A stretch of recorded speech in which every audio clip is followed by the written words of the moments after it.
Vamos a abrir nuestras Biblias al Evangelio de Cristo según San Marcos, el capítulo 14. Continuamos con la exposición consecutiva de este Evangelio.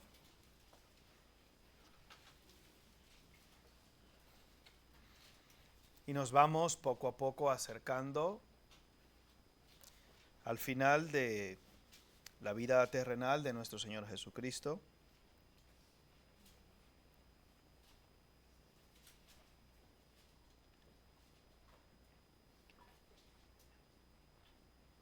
Vamos a leer del capítulo 14 los versículos del 32 al 42. ¿Lo tenemos? Bien. Gracias, hermano. Dice la palabra de Dios: Vinieron pues a un lugar que se llama Getsemaní, y dijo a sus discípulos: Sentaos aquí, entre tanto que yo oro. Y tomó consigo a Pedro, a Jacobo y a Juan, y comenzó a entristecerse y a angustiarse. Y les dijo: Mi alma está muy triste hasta la muerte. Quedaos aquí y velad. Yéndose un poco adelante, se postró en tierra y oró que si fuese posible, pasase de él aquella hora, y decía: Abba, Padre, todas las cosas son posibles para ti. Aparta de mí esta copa, mas no lo que yo quiero, sino lo que tú. Vino luego y los halló durmiendo, y dijo a Pedro: Simón, ¿duermes? ¿No has podido velar una hora? Velad y orad para que no entréis en tentación. El espíritu a la verdad está dispuesto, pero la carne es débil. Otra vez fue y oró diciendo las mismas palabras. Al volver otra vez los halló durmiendo, porque los ojos de ellos estaban cargados de sueño y no sabían qué responderle. Vino la tercera vez y les dijo: Dormid ya y descansad. Basta, la hora ha venido. He aquí el Hijo del Hombre es entregado en manos de los pecadores. Levantaos, vamos, he aquí se acerca el que me entrega. Que el Señor nos bendiga con su palabra en esta mañana.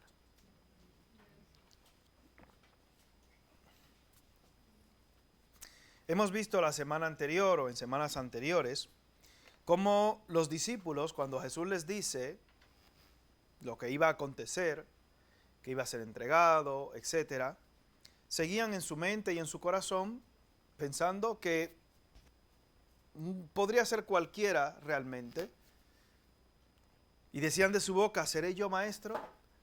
Pero vemos por los resultados posteriores que ellos no pensaban que realmente serían ellos los traidores. Pensaban que había uno fuera de, que podía serlo, pero Jesús les dice en el versículo 27, todos os escandalizaréis de mí esta noche. Todos.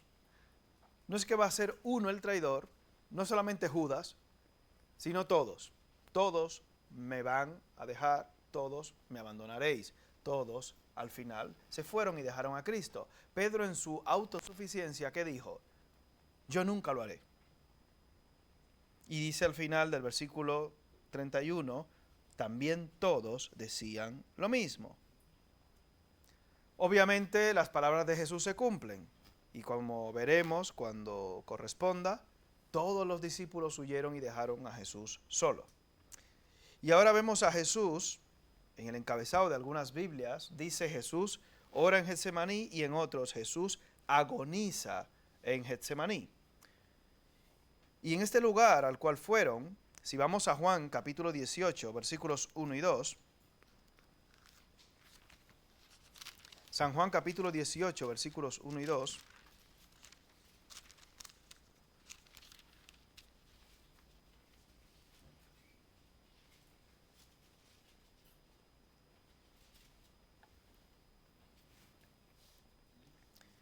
dice la Escritura: habiendo dicho Jesús estas cosas, salió con sus discípulos al otro lado del torrente de Cedrón, donde había un huerto, en el cual entró con sus discípulos.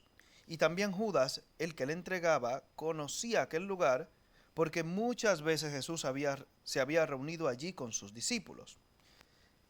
Era un huerto, era un lugar, según dicen muchos comentaristas, un lugar privado de alguien en concreto, como era el aposento alto en el cual Jesús se reunió con sus discípulos. No es que fuera algo público, algo del pueblo, era algo privado, que alguien puso en un momento concreto a disposición de Jesús, al igual que este huerto, que sería alguno de los discípulos, no necesariamente de los 12 apóstoles, pero como ustedes saben, había muchas personas que no eran del grupo de los 12 apóstoles, pero que seguían a Jesús.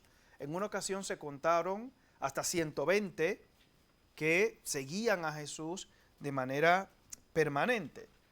Y Jesús estaba acostumbrado a moverse entre las multitudes, obviamente como hemos visto en el desarrollo de lo que es este evangelio. Fueron a este lugar, Getsemaní, y la palabra Getsemaní significa prensa de aceite. Ustedes saben de dónde obviamente viene el aceite de oliva, ¿no? De las aceitunas. Y para ello tienen que ser las aceitunas molidas, prensadas, trituradas. Y hay un versículo en la Escritura, en Isaías 53:5, sigamos allí un momento, deje un dedo en Marcos, Isaías 53:5, hablándonos acerca de los padecimientos que ha de sufrir el Cristo.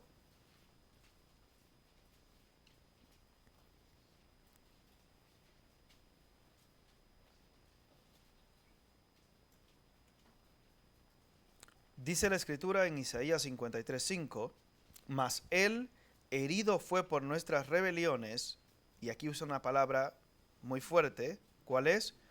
Molido por nuestros pecados. El castigo de nuestra paz fue sobre él, y por su llaga fuimos nosotros curados. Coincidencialmente, este lugar donde Jesús ora, en Getsemaní, donde tiene esa agonía, ese clamor, que significa prensa de aceite, es un lugar obviamente que pertenecía a alguien en concreto, pero que simboliza, al menos con el nombre, lo que Jesús iba a padecer posteriormente en ese tiempo, en esas horas que seguían a esta noche. Iba a ser molido literalmente por nuestros pecados. Molido, destrozado, machacado. El mismo Jesús, cuando está en la cena, en esa última cena con los discípulos, le dice cuando da el pan: tomad, comed, esto es mi cuerpo que por vosotros es partido. Obviamente, dice la Escritura, no será quebrado hueso suyo. Y esa Escritura también se cumplió. Muchos autores, entre comillas, obviamente no cristianos, ponen en duda que después de Jesús recibir tanto maltrato físico no tuviera ningún hueso roto. La Escritura dice claramente que no fue así. Obviamente una persona con los huesos rotos no puede cargar una cruz como lo cargó Jesús, porque una fractura es una fractura. ¿Quiénes aquí se han roto algún hueso alguna vez? Yo, gracias a Dios, no. Pero tenía que cumplirse la Escritura con respecto también al cordero que había de ser sacrificado. No podía quebrarse hueso de este cordero. Y como ustedes saben, la Pascua simbolizaba también ese sacrificio perfecto que Jesús iba a presentar por cada uno de nosotros. Ese Cordero de Dios que quita el pecado del mundo no podía tener ningún hueso quebrado. Y aún así decía la Escritura que tenía que ser un cordero, obviamente, sin mancha y sin defecto. No será quebrado hueso suyo, aunque fue molido por nuestros pecados. Muchos predicadores con respecto a este pasaje de Getsemaní intentan limitarse lo máximo posible en cuanto a la predicación y la enseñanza de este, porque aquí pasan cosas que tienen una profundidad que no alcanzamos a entender del todo, como veremos posteriormente en el desarrollo de este pasaje. Yo simplemente voy a intentar presentar un panorama general, obviamente, porque hay cosas aquí, la Trinidad, que vemos a Dios el Hijo hablando con Dios el Padre, la intercesión del Espíritu Santo, pidiéndole que si es posible, esa copa, la copa de ira de Dios, pasase de él sin beberla. Obviamente al final dice, pero hágase tu voluntad.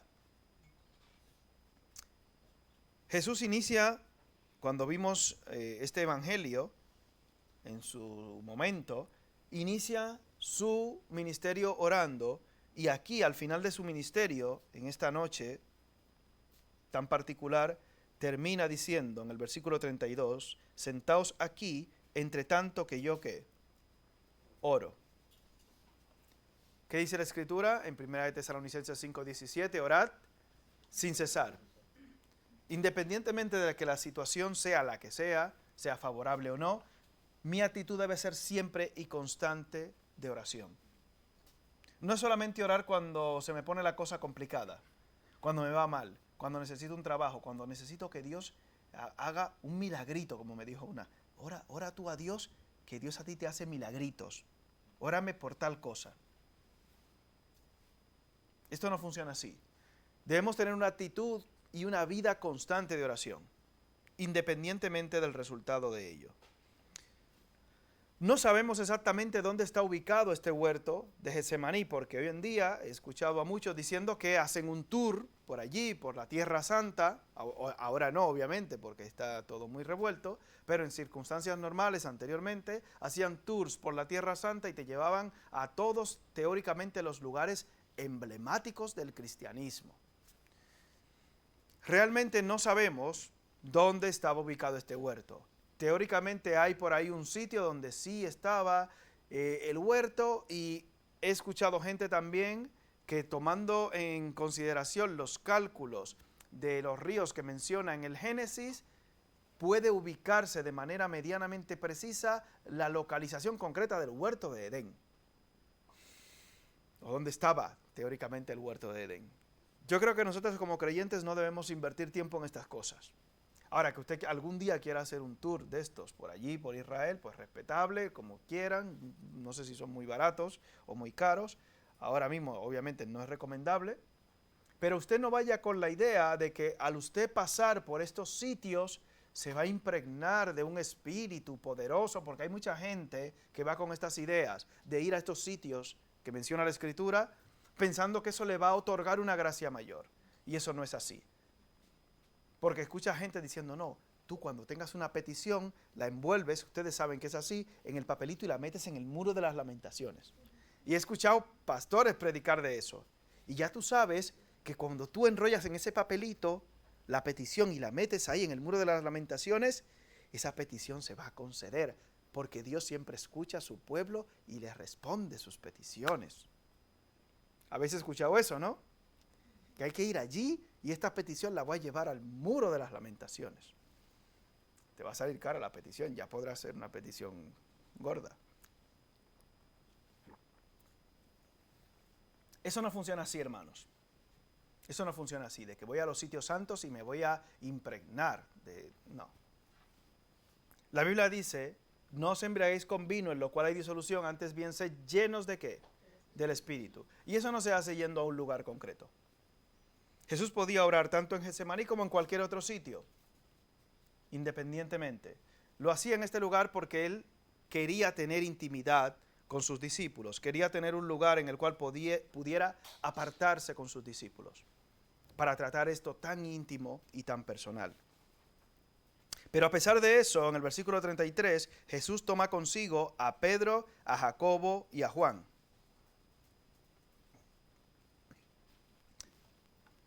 Es la hora más crítica de todo el ministerio de Jesús realmente. Y Jesús no tiene la intención de enfrentar o de afrontar esto solo.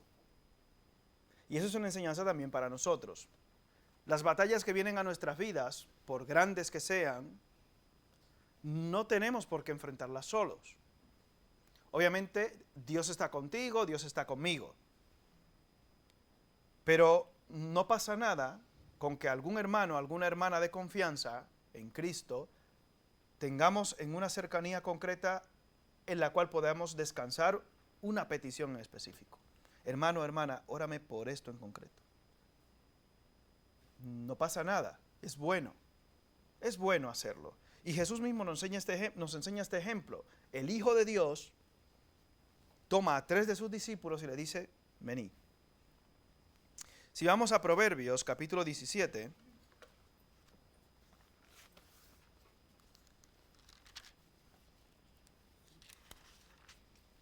Proverbios 17, 17,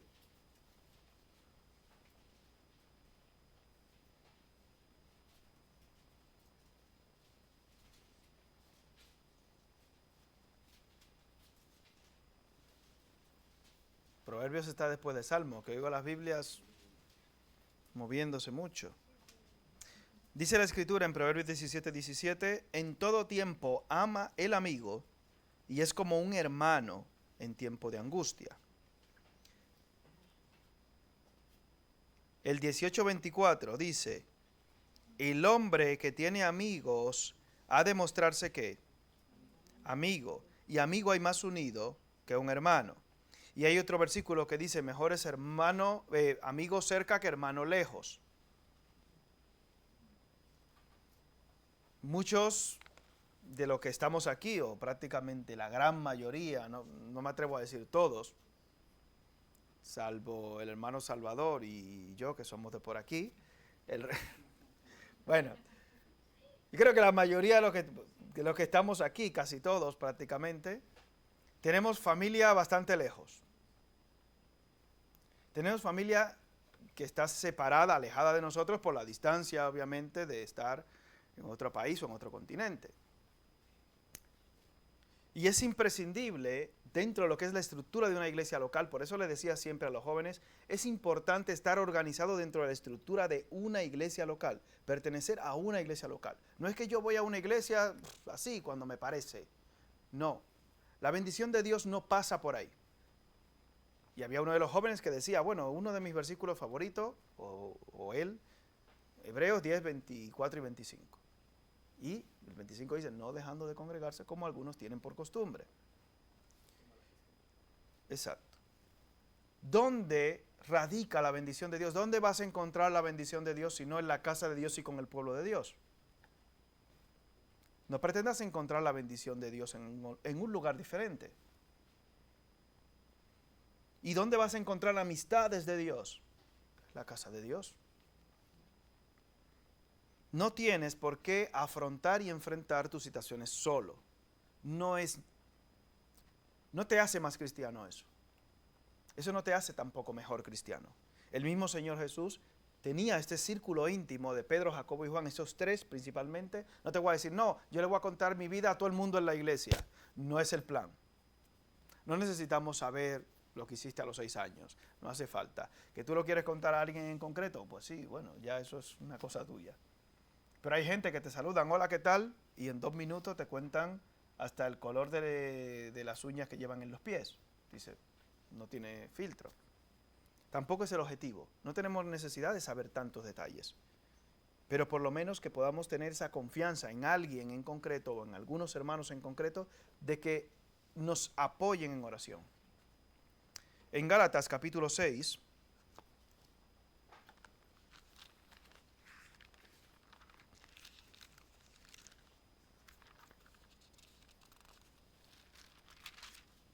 versículos 2 al 5,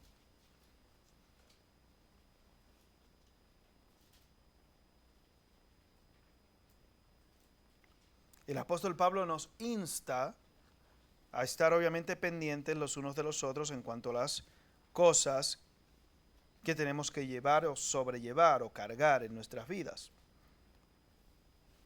Gálatas 6, versículos del 2 al 5. Dice la Escritura, sobrellevad los unos las cargas de los otros y cumplid así la ley de Cristo. Porque el que se cree ser algo, no siendo nada, a sí mismo se engaña. Así que cada uno someta a prueba su propia obra y entonces tendrá motivo de gloriarse solo respecto de sí mismo y no en otro, porque cada uno llevará su propia carga. En el 2, sobrellevar los unos las cargas de los otros, y en el 5, cada uno llevará su propia carga. Entonces Pablo se contradice. Pues no. Los discípulos, en este caso en concreto, Pedro, Jacobo y Juan, estaban sobrellevando la carga con Jesús. Pero ¿cuántos iban a la cruz posteriormente? 1. Cuando yo le pido a un hermano, una hermana, o a unos hermanos o hermanas que me apoyen en oración, no significa ahora el problema es tuyo.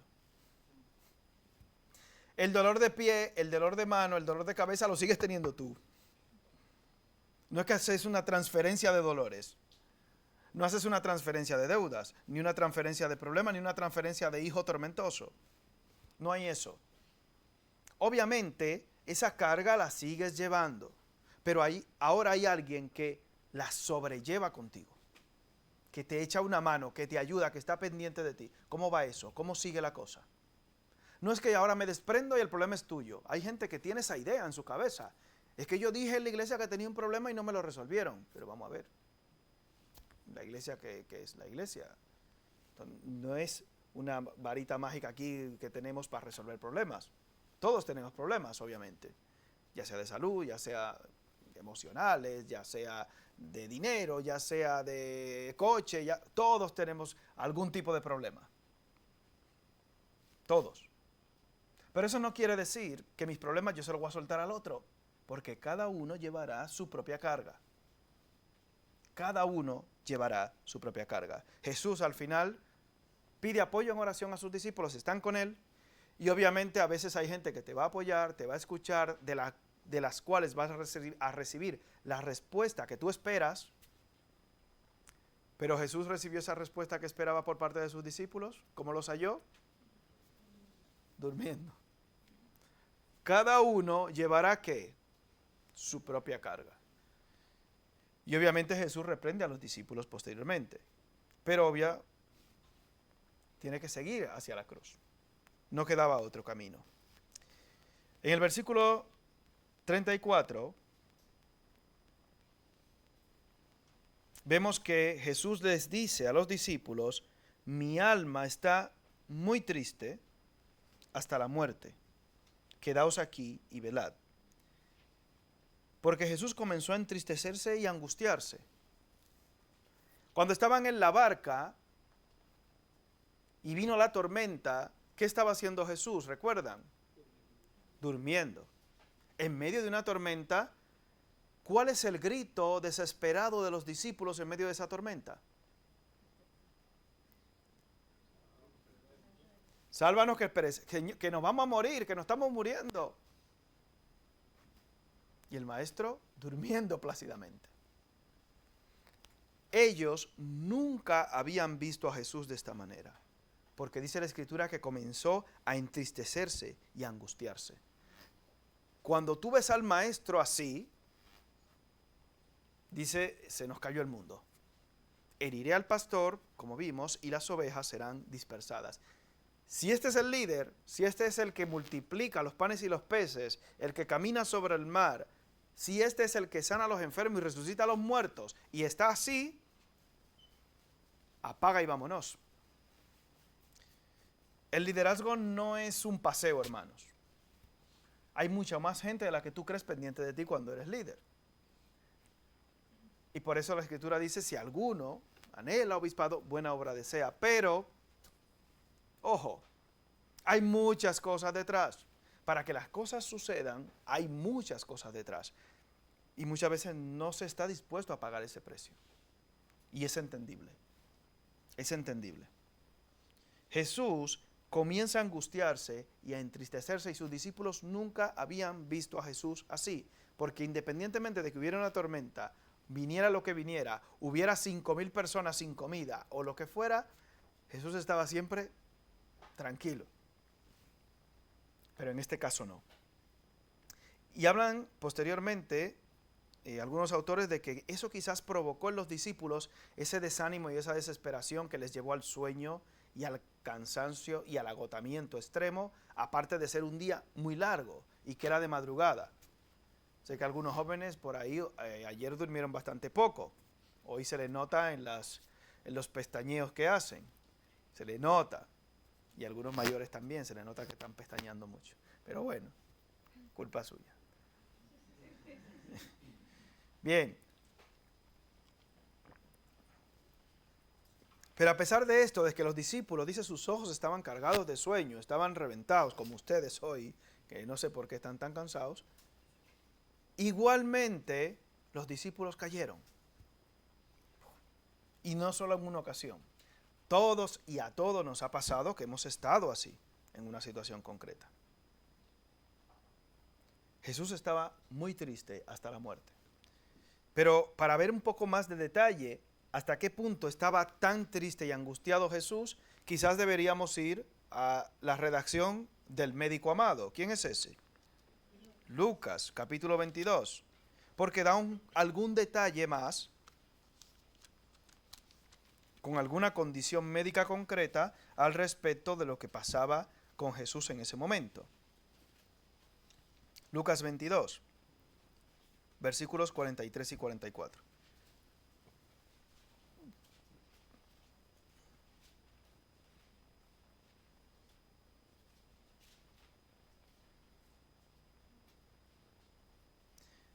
Dice la Escritura, y se le apareció un ángel del cielo para fortalecerle. Y estando en agonía, oraba más intensamente, y era su sudor como grandes gotas de sangre que caían hasta la tierra. Lo que se llama hematidrosis, cosa que destaca en este caso Lucas, que era médico de profesión. Cuando el cuerpo es sometido a un estrés extremo, se producen rotura de vasos capilares de distintos tamaños, se producen úlceras estomacales, se producen un montón de cosas. Y hoy en día el estrés se asocia a la gran mayoría de enfermedades de forma directa o indirecta. Porque dicen que el estrés afecta de forma directa a la célula, altera el ADN, eso hace que las células se multipliquen de manera descontrolada y que por ahí vienen los tumores, etcétera, etcétera, etcétera. Y como el cuerpo está sometido a ese estrés, no tiene la capacidad de responder y destruir esas células defectuosas y se multiplican de más y eso es un tumor. Eso de manera resumida. En este caso, Jesús, en el estrés al cual está siendo sometido, porque ha tenido por parte del Padre, según algunos autores también presentan, una pincelada, una visión de lo que realmente le va a suceder en la cruz. Y escuché a un predicador diciendo que la angustia tan profunda de Jesús era porque iba a sufrir el infierno que merecíamos cada uno de nosotros en ese momento en la cruz. Miles de millones de infiernos sobre Jesús en ese momento.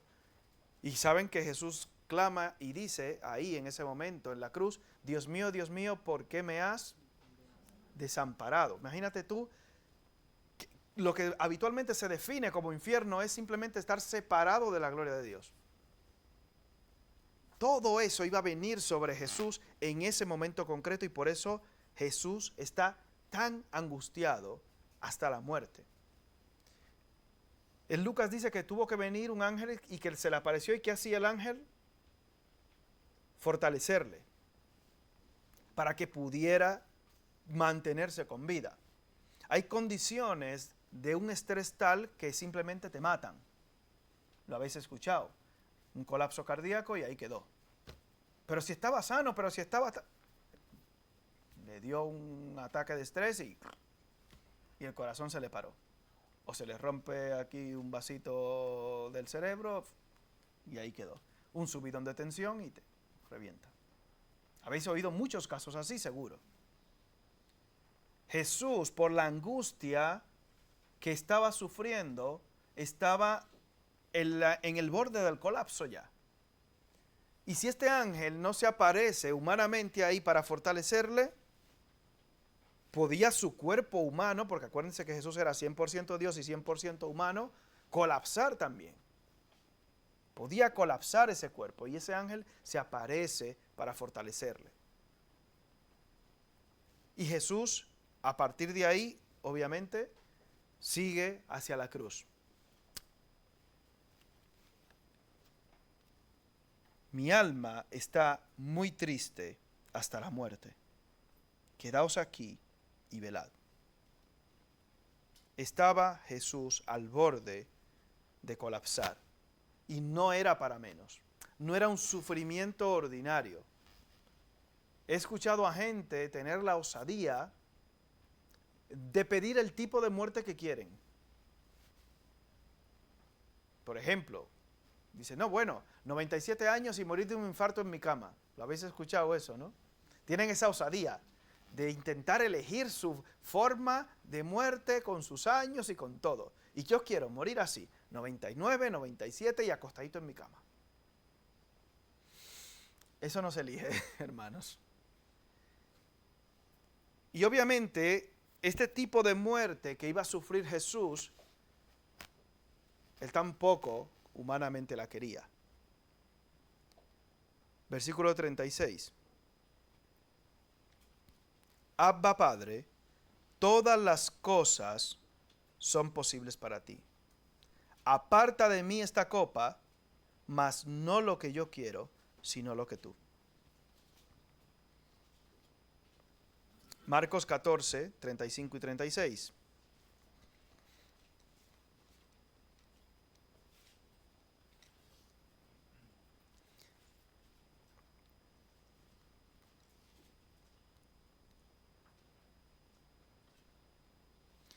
Yéndose, versículo 35, un poco adelante, dejando a sus discípulos, se postró en tierra y oró que si fuese posible, pasase de él aquella hora. O sea, ese momento tan tormentoso que iba a sufrir.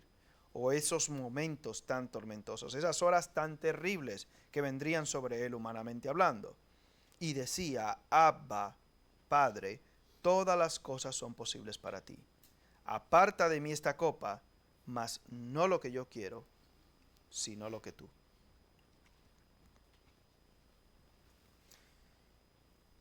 Se rompen los vasos capilares de la tensión, del estrés, de la situación tan extrema que tiene Jesús.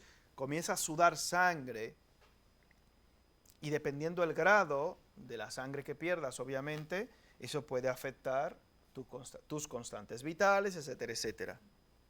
Y en medio de esa tensión tan fuerte que Jesús está sufriendo, ora al Padre. Esta es una oración de horas, pero obviamente aquí la Escritura la resume bastante. Ora y le dice que si fuese posible, pasase de él aquella hora. Señor, si hay algún mínimo método diferente por el cual esto yo no tengo que sufrirlo, te pido que lo uses. O sea, Jesús quería escapar de la cruz. No, Jesús está orando aquí como hombre. Si nuestras oraciones personales fueran publicadas en Instagram, imagínese usted. ¿Cuántas cosas pedimos nosotros por ahí, en nuestra mente y en nuestro corazón, que luego posteriormente reflexionamos y decimos, ¿qué tontería he pedido yo a Dios? Obviamente el Espíritu Santo, dice la Escritura, que intercede por nosotros en nuestras oraciones con gemidos indecibles y que lleva esas oraciones a Dios de una manera correcta porque no pedimos como conviene. Eso está claro. ¿Hay algo que sea difícil o imposible para Dios? Nada. Jesús ora al Padre y dice Abba, que significa papá, papi, como un niño pequeño le diría quizás a su padre. Algunos padres los hijos tienen mote para llamarle a su papá. Bueno, digo mote como un nombre de pila. Es una palabra cariñosa en hebreo, Abba, que directamente traduce aquí Marcos como padre. Como ustedes saben, cada uno de los evangelios tiene un enfoque directo hacia un grupo concreto de personas. El Evangelio de San Marcos está dirigido esencialmente a un público judío, el Evangelio de Marcos a los romanos, el Evangelio de Lucas a los griegos y el Evangelio, según San Juan, es universal para todos, en general, no a un grupo concreto. Y Jesús le dice, Padre, tú eres omnipotente. Si hay alguna manera en que esto pueda ser diferente, yo la deseo. Todas las cosas son posibles para ti. Y hay un refrán conocido que dice que todos los caminos llevan ¿a dónde? A Roma. Porque obviamente la arquitectura antigua de la ciudad era así. Pero para que tú y yo pudiéramos ser salvos no había otro camino. ¿Qué dice Jesús? Yo soy ¿qué? El camino, la verdad y la vida. Nadie viene al Padre sino por mí. Obviamente estás tú hoy aquí porque Jesús te ha traído con el propósito de que sigas el camino que es el mismo. Si quieres llegar al Padre, no hay otro camino, no hay otra vía. No quiere decir, esta es la única iglesia que tiene salvación, eso es mentira. Como enseña por ahí la iglesia tradicional, la iglesia católica, que dice, no, que nosotros somos los que salvamos, eso es mentira. El único que salva es Cristo. No hay ninguna iglesia ni ningún pastor que pueda salvarte. Y si alguno te ofrece la salvación, te está mintiendo, diciendo, soy yo el que... Mentira, porque luego te la va a querer cobrar. Como andan por ahí unos maleantes cobrando salvaciones y cosas raras. Y cobrando milagros y todo eso. Cosa que hay mucha gente que le gusta eso. Tiene esa cultura del cashback. Venga, yo pago y que me lo den y no quiero saber nada. Eso no funciona así. Cuando oramos, la oración no es un intercambio. Y el Hijo de Dios sin pecado ora al Padre, ¿y qué respuesta recibe?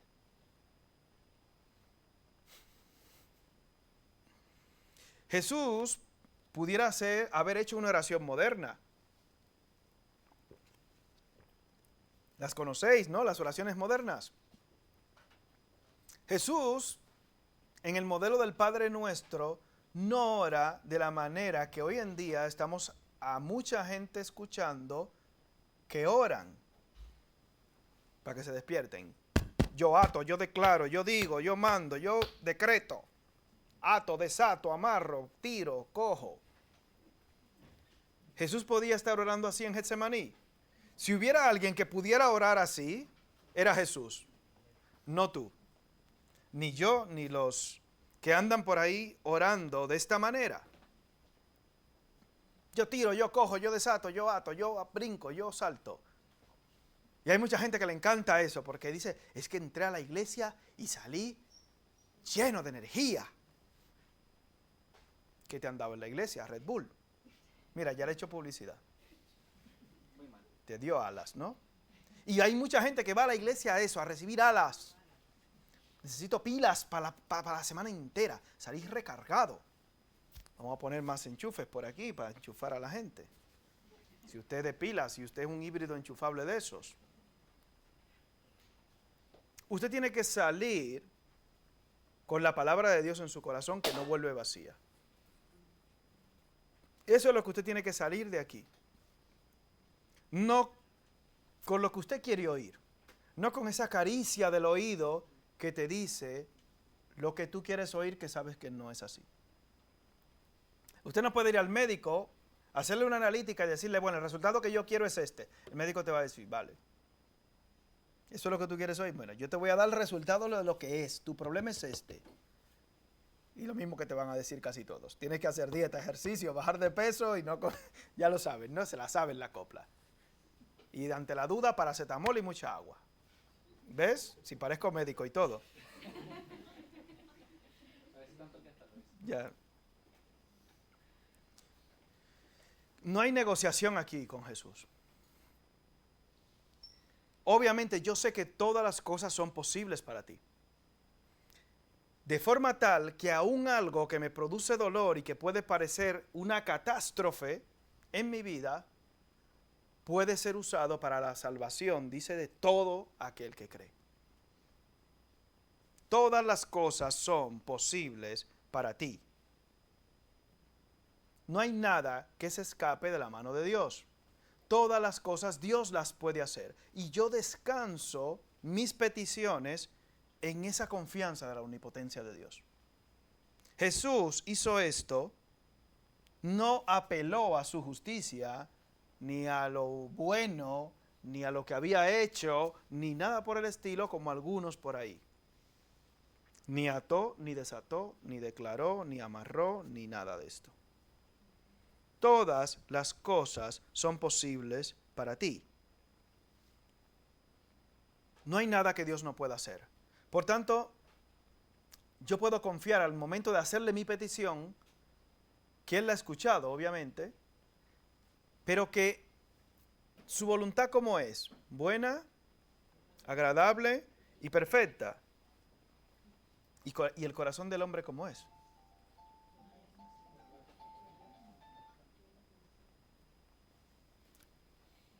Vamos a ir a Jeremías 17, 9 y 10. Jeremías 17, 9 y 10. Aprovechamos ahora el toque de los móviles para silenciarlos. Jeremías 17, 9 y 10.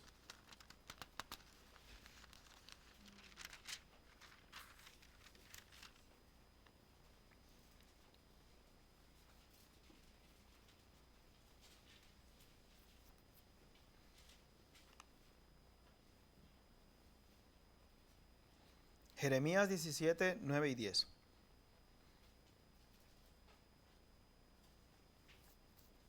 Dice la Escritura, engañoso es el corazón más que todas las cosas y perverso. ¿Quién lo conocerá? Yo Jehová, que escudriño la mente, que prueba el corazón, para dar a cada uno según su camino, según el fruto de sus obras. Pastor, esto yo no lo entiendo. Es que yo le hice a Dios esa petición con todo mi corazón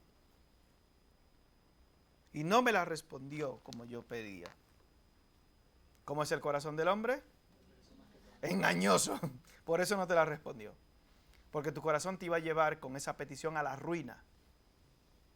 Y a veces pedimos cosas que son simplemente para nuestro propio mal. Y Dios nos responde, no. En Santiago 4:3 dice, pedís y no recibís, ¿por qué? Porque pedís mal, ¿para qué? Para gastar en vuestros deleites. Señor, te pido un aumento de sueldo porque no me alcanza, no llega. Te suben el sueldo y lo que hace es coger otro préstamo. O te suben el sueldo y dices, bueno, ahora me voy a comprar el coche que quiero. Pero vamos a ver, tú has pedido porque estaba apurado y ahora lo que hace es meterte en más líos. El problema no era un problema de dinero, es un problema de cabeza. No, pastor, pero si me suben el sueldo a $1 millón, será $1 millón que hay que darte al mes para ver si te alcanza. Y cuando viene a ver, peor, la lías más todavía. ¿Sabéis esa estadística, no? De aquellos que se ganan la lotería, que a los 3 años están peor y más endeudados, dice, no sé si era el 80%, el 70%, peor y más endeudados que antes que habérsela ganado. Engañoso es el corazón más que todas las cosas y perverso. Si Dios nos respondiera que sí a todas nuestras peticiones, estaríamos destruidos ya. Y si esto pasa con el Hijo de Dios perfecto, que ora de esta manera diciendo, yo sé que para ti todas las cosas son posibles, obviamente, mas no lo que yo quiero, sino lo que tú. ¿Recuerdan el Padre Nuestro? Seguro que muchos de ustedes han orado el Padre Nuestro en muchas ocasiones. Un poquito trastocado de la iglesia tradicional, pero lo habéis orado. Dice, Padre Nuestro que estás en los cielos, santificado sea tu nombre, venga ¿qué? Tu reino, hágase ¿qué? Mi voluntad. ¿La de quién? Tu voluntad como en el cielo, así también en la tierra. Y luego posteriormente pasa a las peticiones, el pan nuestro de cada día, dánoslo hoy, etc. Jesús, al principio de su ministerio orando, decía que se hiciera la voluntad de ¿quién? De Dios. Y al final del ministerio termina diciendo que se haga la voluntad de ¿quién? De Dios. ¿Y cómo oramos nosotros? Dame esto, Señor, porque lo quiero. ¿Cómo oran los modernos aquellos maleantes? Ato, desato, decreto, amarro, hago, mi voluntad, lo mío. Dios es un genio de la lámpara que froto y ¡pum! Magia, lo que yo quiero. Porque se lo pedí con todo mi corazón. Corazón perverso y engañoso. ¿Y entonces qué? Dios no está sujeto a nuestra voluntad. Al contrario, la oración tiene ese propósito de moldearnos a la voluntad de Dios. De alinearnos, de ponernos en sintonía con Dios. De no poder seguir conformándonos a este siglo, sino de ser transformados, obviamente, como hablábamos con los jóvenes, por medio de la renovación de nuestro entendimiento para que comprobemos esa buena voluntad de Dios. Porque a los que aman a Dios, ¿qué? Todas las cosas les ayudan a bien. Aunque te causen dolor, aunque te causen cambio de planes, trastornos, etc. El dolor más grande que existe lo iba a sufrir Jesús. Y que ha existido y que existirá jamás. Pero también, como dice en Isaías 53, el gozo más grande al ver el resultado, dice, verá el resultado de lo que es su sufrimiento y quedará satisfecho. Y parte de ese resultado somos nosotros, salvos por su gracia y por esa sangre derramada y ese cuerpo molido, ese cuerpo prensado. Vamos al Salmo 138:8 para concluir.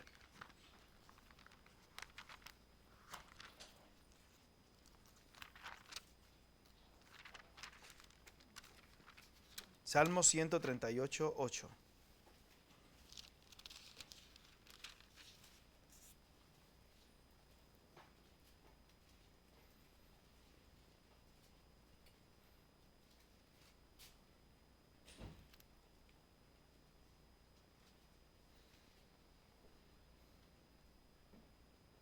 ¿Lo tenemos?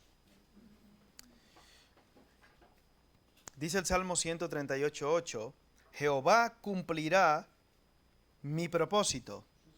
¿Cuál? Su propósito en mí. Tu misericordia, oh Jehová, es para siempre. No desampares la obra de tus manos. Y el Salmo 119 dice, tus manos me hicieron y me formaron. Hemos sido llamados, escogidos, santificados, glorificados por el Padre, por Dios mismo. El que comenzó en vosotros, en nosotros, la buena obra, dice la Escritura, la perfeccionará ¿hasta dónde? Hasta el día de Cristo, hasta que todos lleguemos a la estatura de la medida de la plenitud de Cristo. Todas estas cosas que pasan en tu vida y en mi vida tienen el propósito de conformarnos a la imagen de Cristo. Aunque tus peticiones sean respondidas con un no rotundo, porque proceden de un corazón obviamente engañoso. ¿Todas van a ser respondidas? No necesariamente. Como me decía uno, es que yo llevo ya por lo menos 8 años pidiéndole a Dios que haga ese milagro en mí. Yo, ¿qué milagro? Sí, más familiar mío. Que me dé esos 100 millones de la lotería para yo ayudar. Ay, qué gracioso. Llevaba 8 años ya invirtiendo en la lotería. Y ese milagrito no se le había dado. Porque tenía muy buenas intenciones con esos 100 millones. Tenía muy buenas intenciones. Ya. Hasta que le cayeran algunas cositas en la mano. Imagínate tú. Jehová cumplirá su propósito en mí. Esa oración o esas oraciones que hacemos, hermanos, tienen que estar sujetas a la voluntad de Dios. Y es la forma en la que el Hijo de Dios ora. Yo quiero esto. Hermanos, deseamos cosas, yo el primero. Anhelamos cosas, queremos un montón de cosas. El mismo Jesús dice, Señor, yo no quiero pasar por ahí. Me voy a rebelar contra Dios. Pero si no queda de otra, hágase ¿qué? Tu voluntad. El dolor no nos produce placer, hermanos. El sufrimiento no nos gusta a ninguno. Pero tenemos que enfocarlo de la manera correcta, pensando que es necesario para que seamos transformados a la imagen de Cristo. Porque estamos en obras. Y cuando vemos que algo está en obras, obviamente está todo desordenado, contrahecho e incómodo, etc. Es así. Y estamos constantemente en obras como creyentes. Pero debemos confiar y descansar en que para el Padre todas las cosas son ¿qué? Son posibles. Aunque estamos en obras, aunque estamos así algunos un poco deteriorados en algún aspecto de nuestra vida, sin ofender a nadie obviamente, confiamos en que Jehová cumplirá su propósito en mí. Si yo estoy descansando en que este Dios al cual yo sirvo, en el cual creo, para el cual todas las cosas son posibles, está organizando mi vida porque está mi vida sujeta a sus propósitos, cuando yo oro, independientemente de la respuesta que reciba, yo estaré confiado. Yo estaré tranquilo. Porque Él cumplirá su propósito en mí. Y el que comenzó en nosotros esta obra, la terminará y la perfeccionará hasta el día de Cristo. Que al orar, hermanos, descansemos en la voluntad de Dios, que es buena, agradable y perfecta. Padre, te damos gracias por tu misericordia y te pedimos que nos ayudes, Señor, a mantenernos humillados delante de ti, reconociendo que tú eres Dios y no nosotros. Muchas veces queremos mover los hilos, queremos hacer las cosas a nuestra manera, a nuestro antojo. Ayúdanos a sujetarnos y a someternos a tu voluntad, Señor. Porque cuando tengamos una mente realmente transformada por el Evangelio, entenderemos que tu voluntad es buena, agradable y perfecta, aunque nos duela, aunque nos cause sufrimiento a corto plazo. Podremos ver, confiando en ti, el fruto de la aflicción de nuestra alma. Padre, ayúdanos a afrontar cada situación que viene a nuestras vidas y cada circunstancia con un corazón dispuesto, contrito y humillado, reconociendo que tú estás en el proceso de cumplir tus propósitos en nuestras vidas. Padre, que a través de la oración nos sujetemos a tu propósito y a tu voluntad, descansando, Padre, que tus planes son mejores siempre y que tienen como propósito moldearnos a la imagen de Cristo. Padre, líbranos de nuestro engañoso corazón y ayúdanos a buscarte en amor. En el nombre de Jesús.